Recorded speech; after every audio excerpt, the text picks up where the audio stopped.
많이 오셔서 화창한 날씨가 즐거우시는 것 같습니다. 박수로 오신 신부님들 의정복교구에서 현호석 신부님과 5분의 신부님, 그리고 저는 어저께 소개를 안 하셨는데 인민사목에 있는 이강서 신부와 강현우 신부입니다. 반갑습니다. 네, 오늘 강론의 주제는 소금과 빛입니다. 뭐 이미 잘 알고 있는 이야기이어서 강론을 새롭게 한다는 것이 사족을 더 다른 그런 일밖에 되지 않는 것 같은데, 그래도 한번 이 얘기를 좀 제가 묵상하는 것 함께 나누도록 하겠습니다. 제가 고등학교를 다닐 즈음에, 지금은 그러지 않겠지만 그 당시에 재수 없는 여자 고등학교, 재수 없는 여자 고등학교 얘기를 서울 지방에서 이렇게 회자가 됐던 일이 있었어요. 단순히 재수 없는 이유는 이름 때문이었는데, 그 첫 번째 여자 고등학교 이름이 염광 여자 고등학교였어요. 정확하게 얘기하면 염광 여자 창업고등학교였어요. 그 어감이 주는 뉘앙스 때문에 그랬던 것 같은데, 연병하고 지랄 맞는 학교라고. 빛과 소금이네. 네. 그런데 그 기억에는 그 여자 상업고등학교에서 이름을 날리던 것이 고적대, 이렇게 유명했습니다. 근데 그 고적대 그 여고생들이 얼마나 기운이 드셨냐면 남자애들이 감당을 못할 정도가 돼서 그렇게 이제 이름하고 붙여서 연병하고 지랄하는 학교에 다니는 그 여자들 여고생이라고 얘기를 했던 그 기억이 묵상을 하는데 처음 떠올랐어요. 어? 아니, 정말 내가 숙제를 해야 되는구나. 염강고등학교에 내가 뭐라도 기부해야 되겠구나 하는 생각이 들었어요. 그때는 몰랐는데 좀 시간이 좀 지나서 그 여자 고등학교 이름이 오늘 복음에 나오는 소금과 빛을 딴 학교에 가서 나중에 알게 됐어요. 그러고 보니까 광자가 들어가는 교회 이름이나 학교 이름이 다 개신교 재단에서 설립한 학교, 교회였어요. 여러분 혹시 기억하시나요? 2004년도 대강고등학교에서 의무적으로 종교 수업을, 종교 행사를 당연하게 여기고 있었죠. 예배를 하는 거예요. 그런데 재학생 한 명이 헌법에 보장되어 있는 종교 자유가 있는데 왜 강제로 예배를 모든 재학생들이 해야 되느냐 하고 항의했어요. 그리고 학교 방송을 통해서 종교 자유가 대한민국 헌법에 보장되어 있는데 이 학교는 대한민국 학교가 아니다. 모든 재학생들한테 의무적으로 자기가 가지고 있는 불교 신자도 있을 거고 천주교 신자도 있을 거고 심지어는 나는 무종교, 종교가 없는 학생도 있을 터인데 의무적으로 예배를 강요하는 것은 엄격한 헌법 위배고 이거는 인권 침해다라고 방송을 해버렸어 얘가. 그랬더니 학교에서 어떻게 했을까요? 이리 와. 나가 퇴학 조치를 했어. 그 학생의 이름이 강의석이에요.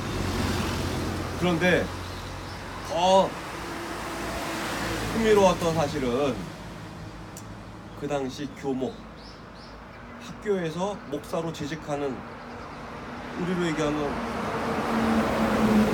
군대에도 군종 목사가 있죠. 당연히 개신교 학교에서는 교직원으로 목사를 채용해서 그 학생들에게 예배를 또는 뭐 종교교육을 담당하는 교사를 채용했는데 그 교목이 강희석 학생을 두둔하고 지지했어. 그 목사의 이름은 유상태 목사예요. 개신교에 전례가 없는 일입니다. 그러니까 예를 들어서 이런 것이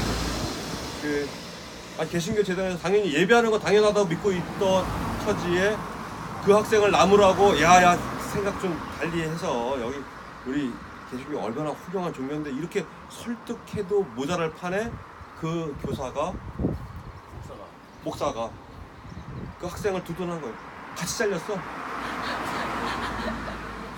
잘렸어요. 그 정말 유상태 목사님은 정말 훌륭하신 분인데 지금도 생계가 대단히 어려운 처지에 개신교 교단에서 이 목사를 받아들이질 않는 거예요.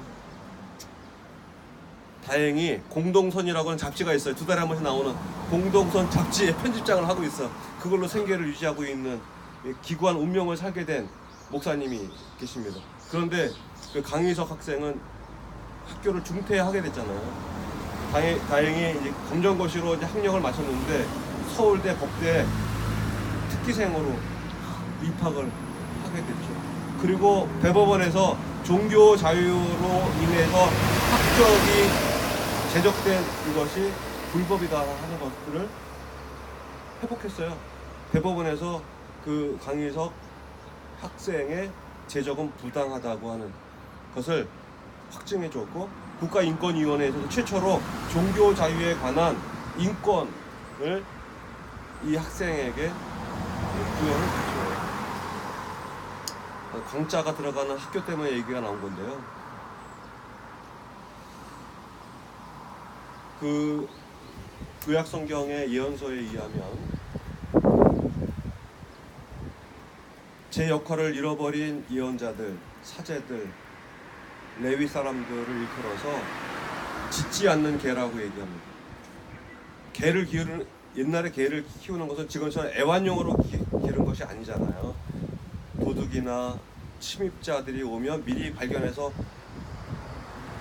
지저대니까 그 경고음으로 사람들이 도둑이 들어왔구나, 또 적들이 쳐들어왔구나 하는 것을 아는 이유로 개들을 키웠는데, 마찬가지로 하느님께서는 이스라엘의 예언자들을 그렇게 보내주었는데 개들이 짖지 않듯이 예언자들이 하느님의 뜻을 전하지 않는 이것을 빗대어서 짖지 않는 개들이라고 얘기를 이사야 예언서에 아주 적나라하게 드러나죠. 오늘 소금과 빛에 관한 이야기를 우리가 성찰할 때 우리가 기억해야 할 것은 이런 겁니다.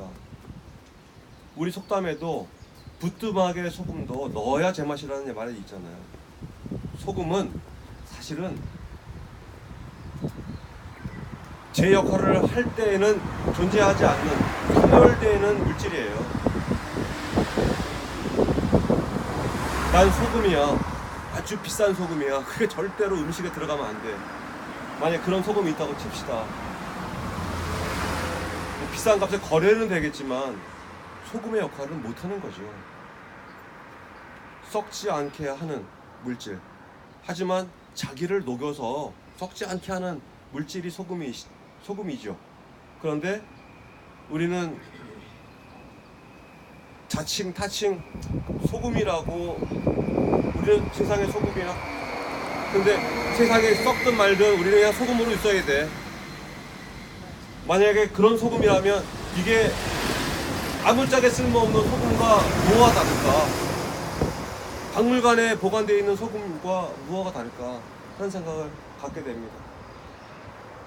소금은 녹아 없어져야 다른 사람들이 이게 소금의 역할이야 라고 깨닫는 것이지, 소금을 바라보면서 칭송하고 공경하고 감사하다고 녹지 않는 소금을 소금이라고 얘기할 일은 없지 않겠습니까? 그렇게 본다면 오늘날 우리 교회는 이 부패하고 썩어가는 세상에 일조하고 있죠, 소금으로서. 그런데 우리는 소금이라고 주장하면서 우리는 절대로 세상하고 관계없는 아주 특별 대우를 받는 단체, 기관, 거기에 사람들로 남아있지는 않은가 하고 생각하게 됩니다. 돌이켜보면요, 하느님이 우리 각자를 사랑으로 빚어서 세상에 보내는데, 세상에 보낸 이유는 오늘 예수님 말씀으로 인하면 소금으로 세상에 보냈다는 뜻입니다. 세상은 썩어가고 있는데 이 썩어가지 않도록 우리를 소금으로 세상에 보내셔, 하느님께서. 근데 우리가 그런 역할을 하러 온 것을 우리가 잊어버리고 있다. 녹지 않은 소금이죠. 녹지 않은 소금. 자기가 소금인 것조차도 생각하지 않는 사람으로 우리가 살아가고 있다는 사실을 일깨워주는 말씀이 오늘 예수님의 가르침이 아닐까 생각합니다. 두 번째이자 마지막으로, 우리는 흔한 것들은 별로 주목하지 않죠. 그 불과 한 50년 전만 하더라도 전기 없던 시절을 우리는 살고 감내하고 살지 않았습니까? 제가 기억하는 할아버지 할머니의 삶은 정말 고단했어요. 해 지면 그냥 주무시는 거야. 해 뜨면 일어나시고. 그때 밤에 등불이라도 킬 요량이면 야단을 치셨어요. 기름이 하늘에서 떨어지는 것도 아니고 기름을 아껴야 되는데 왜 불을 켜냐? 일찍 자면 되지. 그랬던 시절들 다 여러분들 기억하거나 들으셨을 줄로 아는데, 이 전기불의 발명, 누가 발명한지 아시죠? 에디슨. 자, 그러면 한 가지 더 물어볼게요. 에디슨이 만든 회사가 지금까지 있어요? 에디슨이 만든 회사가 있습니다. 그 회사 이름은? 에디슨. 에디슨? 아니죠. 그렇죠. 제너럴 일렉트릭은 에디슨이 만든 회사예요. 자기 전등을 만들어 파는 독점 회사를 만들기 위해서 제너럴 일렉트릭을 만들었어요. 그 로고도 유명하죠. 이 전기불의 발명으로 이제 우리는 어둠을 잊어버린 세월을 살게 되었죠. 고맙죠. 그래서 유대교에서는 안식일에 불을 켜지 못하도록 하는 율법이 있죠. 안식일 계명에 불을 켜지 못하잖아요. 전기의 발명으로 그 율법이 어떻게 확대된지 아세요? 전기 스위치를 대는 것, 전기 스위치 버튼을 누르는 것도 불을 켜는 것과 동일한 율법 위배 행위예요. 그래서 호텔에 엘리베이터가 있잖아요. 엘리베이터에 안식일날 이거 버튼을 누르는 것, 유대인들은 이 버튼을 누르는 것이 안식일에 해서는 안 되는 일을 하는 것. 그러니까 기발한 거예요. 안식일 전날 불을 다 켜놨잖아요. 안식일 전날 불 다 켜놔. 마치 그 금요일 금육을 한다고 생선회를 먹는 거랑. 그렇죠. 그렇죠. 그리고 안식일 되기 전에 안식일 엘리베이터를 가동합니다. 그거는 버튼 누르지 않아도 매층마다 쓰는 거예요, 자동으로.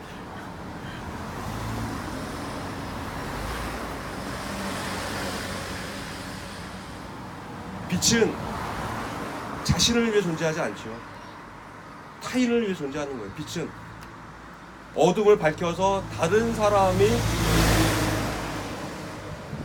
빛의 혜택을 받도록 하는 것이잖아요. 빛은 그 자체로 존재하는 것이 아니고 다른 사람이 빛의 혜택을 받는 거예요. 우리 자신도 다른 사람에게 혜택을 주는 존재로 세상에 온 것이지 자기를 보존하기 위해서 세상에 온 게 아닌 거예요. 자기를 보존하기 위해서 산다면 빛이 스스로 자기 빛을 함지박에 가두고 있는 삶과 다를 바가 없다. 우리는 다른 사람에게 일조하고 다른 사람을 돕는 삶을 살기 위해서 세상에 온 것이죠. 그러니까 소금과 빛은 공통점이 하나입니다.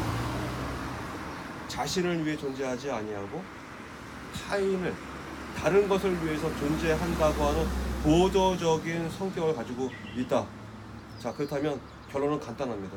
그리스도인은 자기를 위해 살지 아니하고 어렵고 힘든 처지에 놓여 있는 사람들을 위해서 헌신하는 소금과 빛의 삶을 사는 사람이다.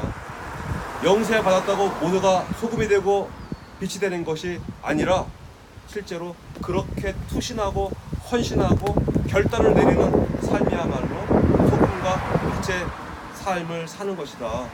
우리는 그렇게 불림을 받았고 그런 능력과 품격을 하나님께서 주어줬으며 우리는 그렇게 살기로 다짐하고 불림을 받았다. 사실 결국 내가 소금이었고 내가 빛이구나. 나를 통해서 이 세상의 어둠이 소멸되고 나를 통해서 세상이 덜 부패하도록 하나님께서 나를 보내주셨구나 하는 사실을 다시 기억합시다. 고맙습니다. 아멘.